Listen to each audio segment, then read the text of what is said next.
Assalamualaikum warahmatullahi wabarakatuh. Sampurasun sadayana. Perkenalkan, nami abdi Syira Tania Agustin di kelas 10 hiji.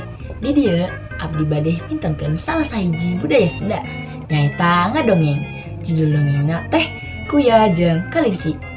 Wilujeng nyaksikan. Aya hiji kalinci anu sombong, marehna ngarasa pangalusna di leuweung sebab lompatna gaceng pisan. Manehna sering ngalelewe kuya sebab langkahna ngajentel. Tempo kuya, maneh lompat seunah, keuring mah ngan sakedang ge geus nepi ka dinya. Cek kelinci bari ngarindos si kuya. Kuya anu ngadenge omongan kitu pohara teu resep, sanggeus mikir kuya ngajak kalinci balapan. Keh kalinci, lamun kitu urang balapan ayeuna oge, lamun kuring eleh, kuring ge moal resep deui ngedenge omongan sombong maneh. Cek kuya. Kalinci nerima tantangan eta, kalayan bungah, manehna yakin bakal menang gampang. Balapan dimimitan, kelinci langsung lompat ngabring-bring.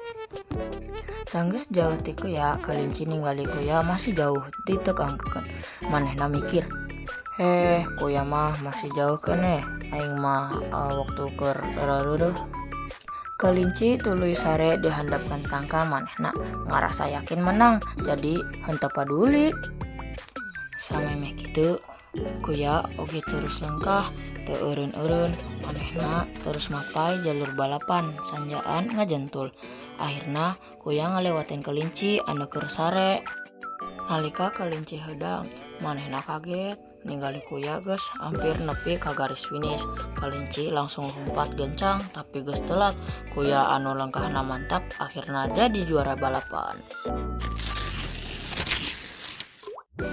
Naon bae nya unsur dongeng-dongeng teh, unsur dongeng-dongeng atawa temana nyaeta kuya ngalahkan kelinci. Palakuna ada kuya jeung kelinci. Watak palaku teh kuya na gigih, kelinci nu sombong. Galur teh maju, latar tempatnya hutan. Amaratna nyaeta ulah sombong. Pamohalana naha kuya bisa jadi genceng. Jenis-jenis salah sahiji fabel.